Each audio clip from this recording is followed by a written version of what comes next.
Right, welcome everybody. This afternoon, strategic planning. Just one item today. If you can put your phones on silent, please. Right, membership of the committee. Councillor Firth. Thank you, Chair. I'm substituting for Councillor Patterson today. Thanks, Eric. Right, item 2 minutes of the previous meeting. Can we agree them as a true record? Item 3, any declarations? No. None, Chair. No. Shouldn't be. Right, 4, admission of the public. We're done on YouTube. 5, any questions? None received. No. Any petitions? None received. Right, there were no site visits because we know where this place is and we've already been before. Right, we'll go to page 11. This is the planning application for Highgate beds at Dewsbury. Richard.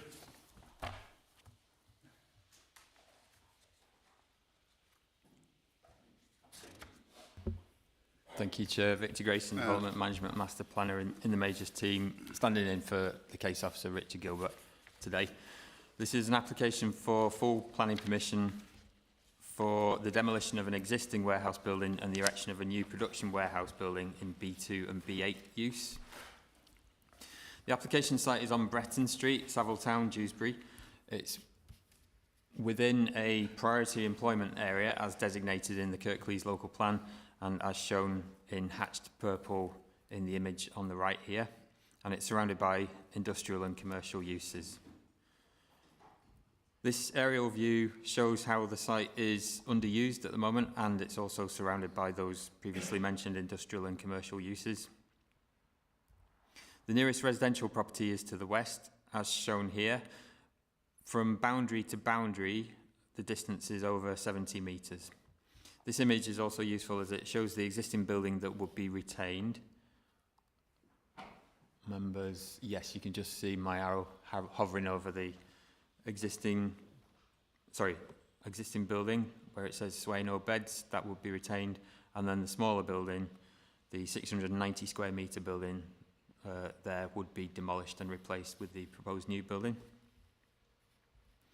These photographs show Bretton Street and a view from Bretton Street along the site's southern edge.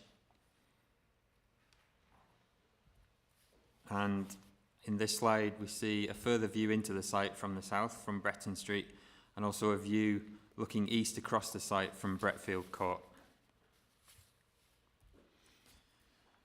In terms of what's proposed, the applicant proposes a single building in employment use with a footprint measuring 84 metres by 48 metres and a height of 4 stories. The footprint of the building, based on those external dimensions in square metres, would be 4,032 square metres. Internally, because there would be obviously 4 stories within part of the building, the gross internal floor space would be 5,295 square metres.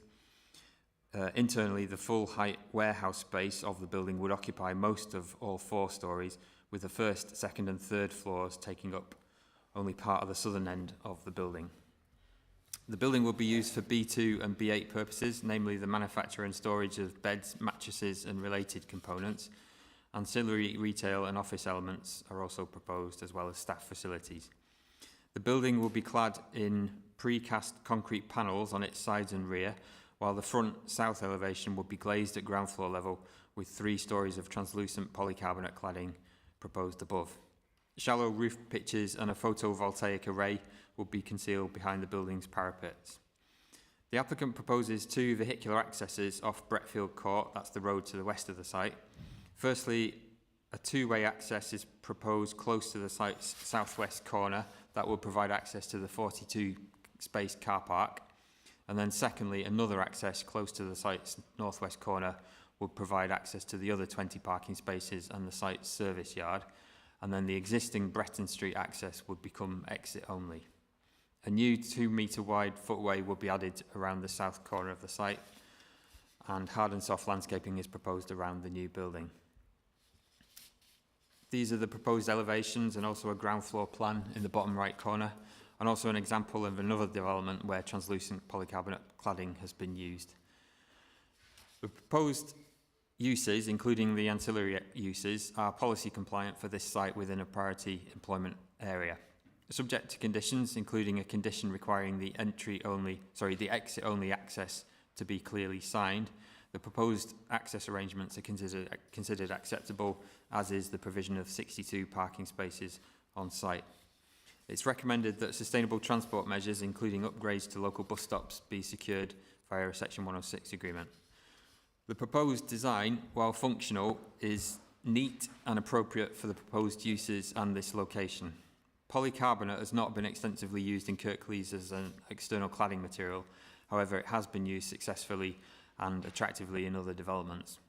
In terms of amenity impacts, particularly in relation to noise, odour and lighting, subject to conditions, the proposed development is considered acceptable.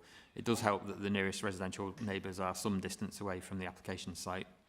It's recommended that hours of use be restricted to 8 AM to 8 PM daily, and approval and implementation of a construction environmental management plan is also recommended.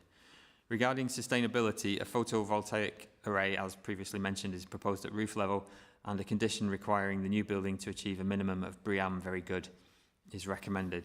The site has no TPO protected trees.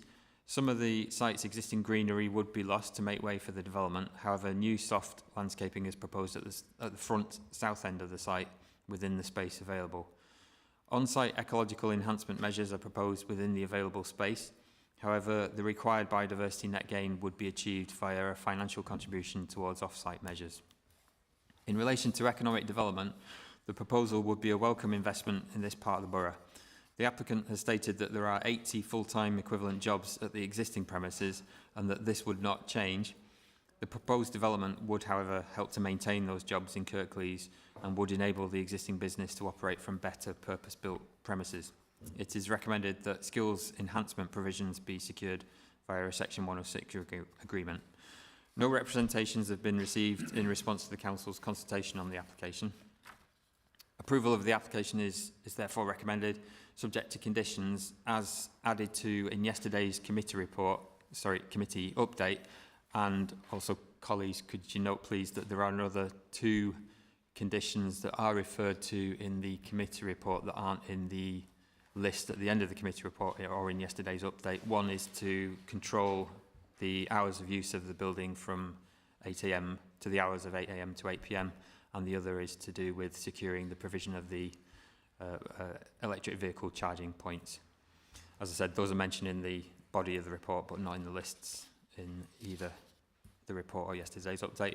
And also, approval of planning permission is recommended, subject to Section 106 agreement. Thank you, Chair. Right, there's no speakers, so members, it's over to you. Andrew. Thanks, Chair. Yes, I have a number of questions, I'm afraid. And so, bearing in mind that when we don't have the case officer with us, I hope that some of them can be answered. The hours of use, can I just ask this one first? Are those similar to the other premises adjacent to this site? Or is this one being picked on, if you like, for the hours of use? I don't know that, no.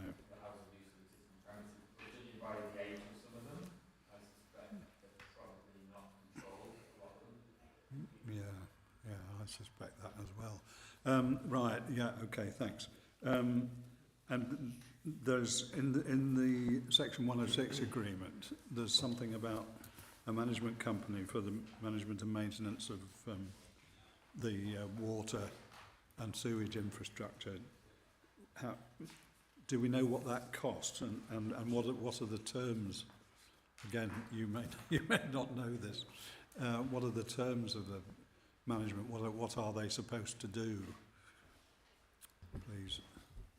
So the management company would be required to take on responsibility for any of the land within the curtilage of the site, plus any of the infrastructure, including drainage infrastructure, until the point that it's adopted by it probably would be Yorkshire Water in this case. So in respect to the drainage infrastructure, that management company would take on the same responsibilities as Yorkshire Water until that company takes on the new drainage. But in terms of the land within the curtilage of the site, that would be maintenance and management of the landscaping, lawn cutting, maintenance of planting, replacement of planting within 5 years if any of it fails, and normal facilities management responsibilities. Yeah, I see. Sorry, I have another question about biodiversity net gain. Use your microphone, please. Yeah, I thought I had. Right, sorry. Bearing in mind that the site's quite difficult to have all of the biodiversity net gain on site. You're on. And so, oh, right. How far away are we talking about to find an alternative site? I'm also aware that you may not be able to answer that, but if you can, I'd be very grateful to know. I'll try through you, Chair. I don't have a specific site that I can name for you, Councillor, where that money would be spent, but the council's own biodiversity net gain guidance does say as near as possible to the application site. I suspect there might be opportunities, I don't know this for sure, but there might be opportunities along the canal and river corridor, which isn't too far away from the application site to the east.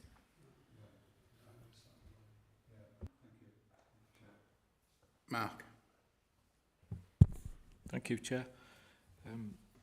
Just a couple of questions on the trees that have been removed. Have we got a number? I can't see it in the in any of the literature. And the other was, I was just looking up reference to polycarbonate sheet cladding. Obviously, it's a plastic, so I was just wondering if we had any experience with it and what our thoughts were as far as it being the right material. That's all really. Thank you, Chair.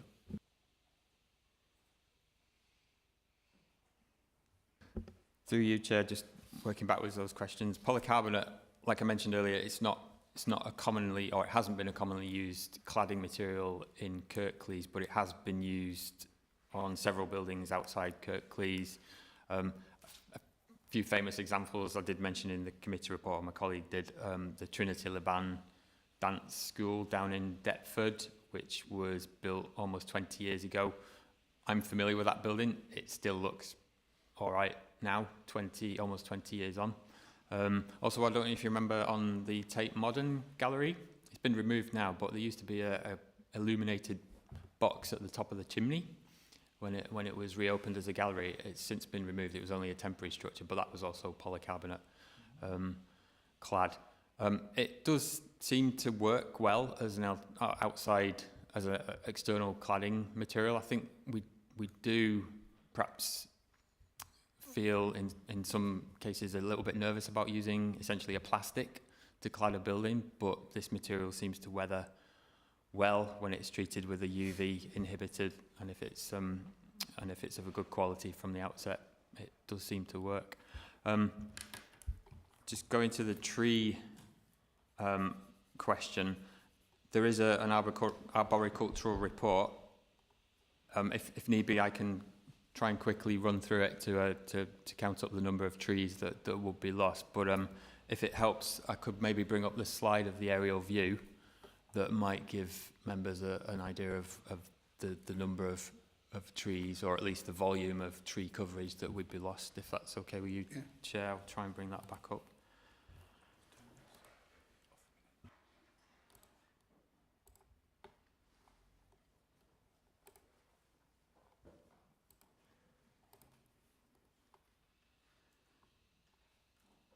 So hopefully you can see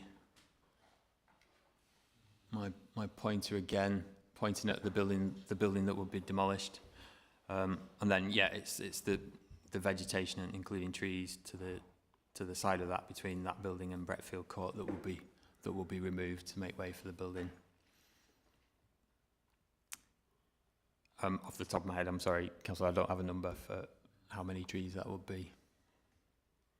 But the council's arboriculturist has commented on the application, and he's comfortable with that, with the loss of trees there, bearing in mind their quality and bearing in mind the tree planting that's proposed as part of the proposals.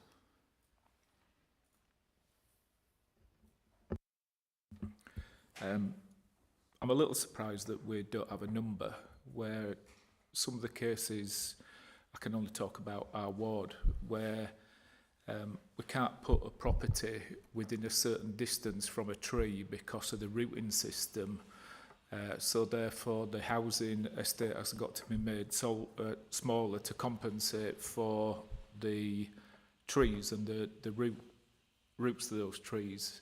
And on this one, we don't even know the number of trees that we're eliminating for this build. So more than a slight concern there that we've overlooked that. I think we should know in detail, particularly at planning committee, what sort of damage it's going to do as far as the greenery is concerned. That's all I have to say, Chair. Thank you.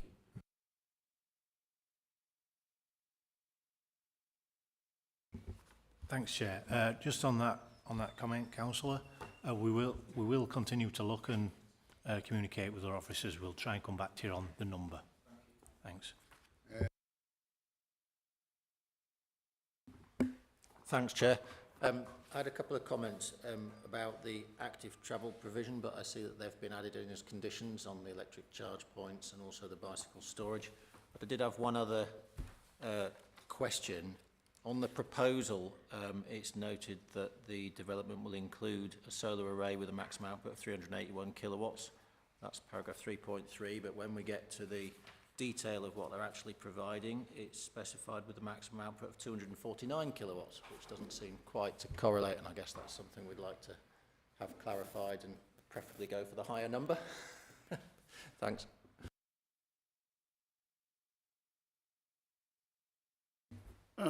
Yes, Chair. I'm just following on from a point raised by Councillor Pinnock in 10.81 and about the foul water drainage.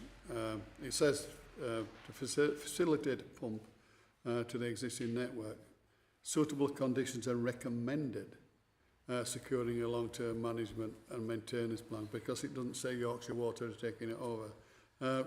Can we condition that rather than just a recommendation?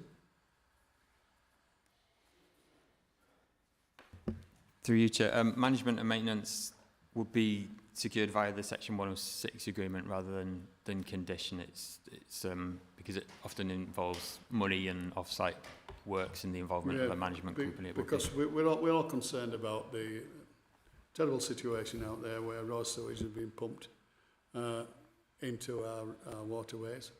It's not just on Summertown, it's everywhere. And I think if we can do our little bit back at our places that we govern, it would help. So I'm concerned about that.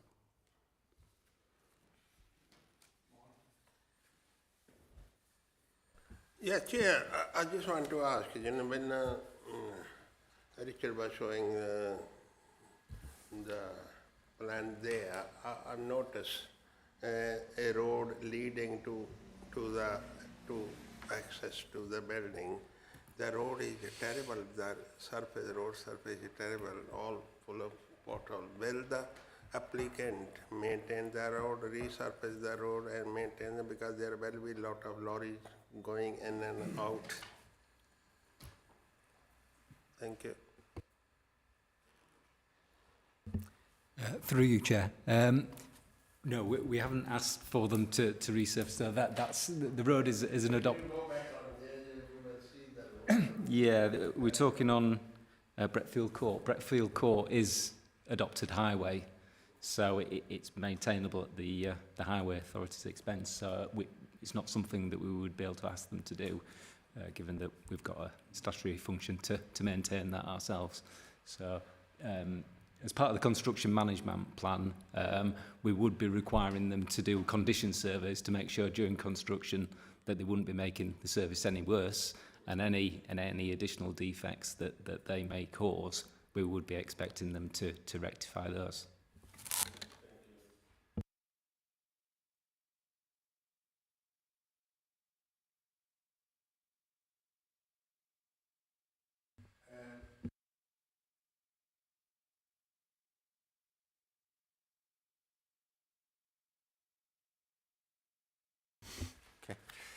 So there was just an inconsistency in the proposal talking about the level of solar provided, and I didn't know which level was.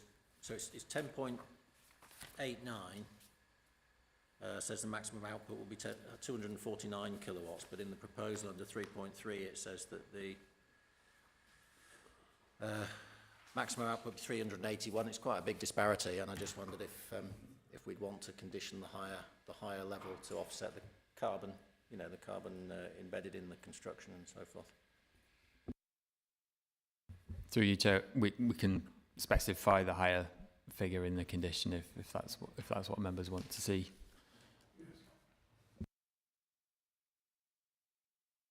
Thank you, Chair. I just want to come back on the expectation of if the road is made any worse, that they would repair it.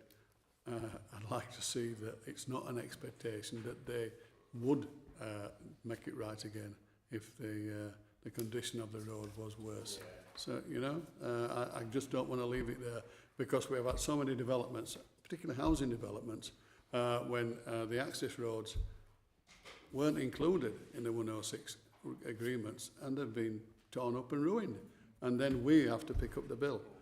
So I'd like, not just this one, perhaps in future when we are doing other bigger developments, that the access roads are repaired or made good, and that we don't have to pick up the bill going forward.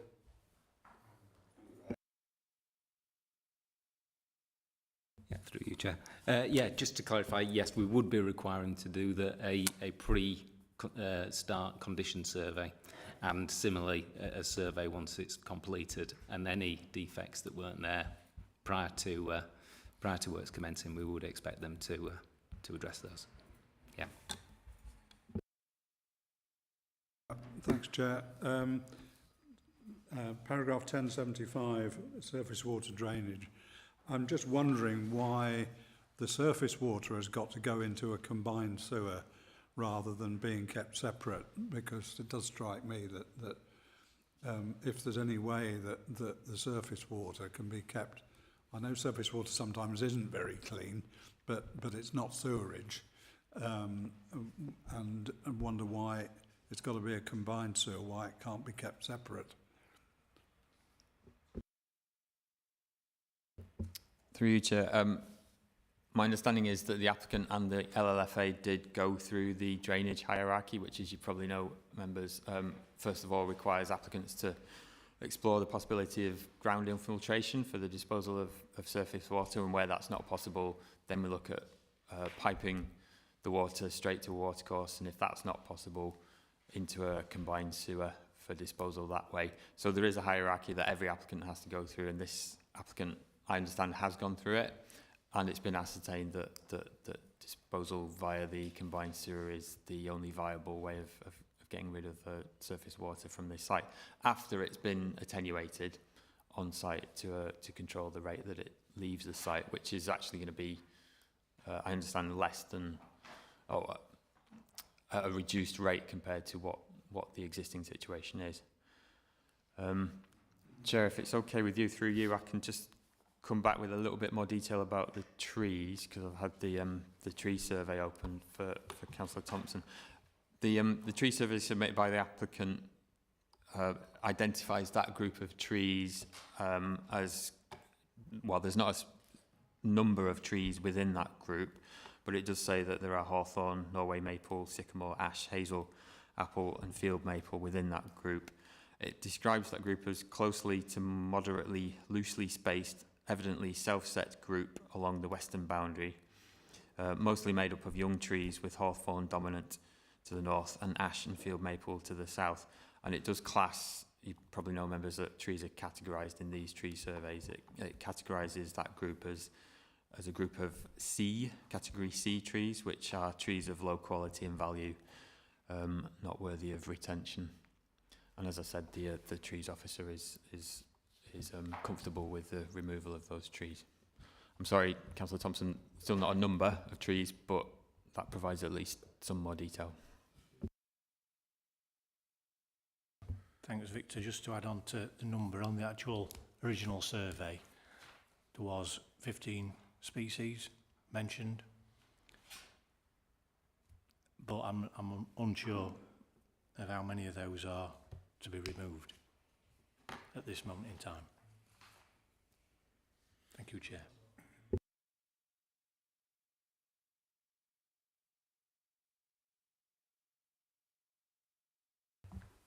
Yeah, I think, yeah, we got a lot of condition to put it on. I hope the applicant will comply with those conditions. Rather than to delay this application, it's a business. You have 80 jobs going to be there. And I think we got a really good Section 106 money funding on all over there. I think if there is any condition being proposed, is officer, we pass it to officer. Subject to those conditions, I think I will move what's it called? Officer's recommendation to approve. Do we have a seconder? Councillor Thompson? Right, we'll go to a vote. Just one thing I just remembered about working practices down in that area. There is a company not far away, literally half a mile if that work 24/7. A very big parcel company. Brown and Gold vans. I won't name them because they don't like me. Because there was a shop steward there for 20 odd years, but yeah, there is all sorts of different working times. Eric? On that very point, Chair, I know it's conditions 8 till 8. Are we almost hamstringing this company by doing 8 to 8? Should it be left open, or can that condition be varied if they come back, depending on the volume of work, or if they want to expand it to 3 shifts? I'd just hate to hamstring them, so without the opportunity for them to come and vary it in some way.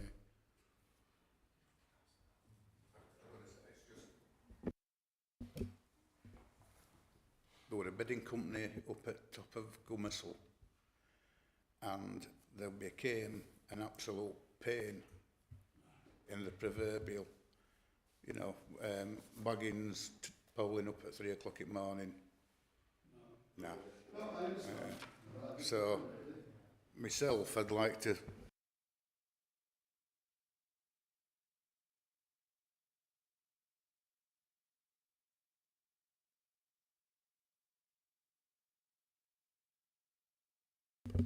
a vote. Thank you, Chair. So just for clarity then, where it's obviously we're voting to recommend as detailed in the submitted report, plus the additional conditions that have been outlined in the update. And we've got 2 additional conditions, I'm right in saying. One is in terms of the hours of use, which is 8 till 8. And there was also the issue around the electric charging points. And we've also made a note, I think will be in the condition in relation to the solar output being the higher of the 2 figures that are in the report. Okay, so we're voting on that basis then. So, Councillor Sokol? For. Councillor Crook? 4. Councillor Firth? 4. Councillor Pinnock? 4. Councillor Armour? 4. Councillor Thompson? 4. Councillor Hall? 4. So that's unanimous, so the application has been approved.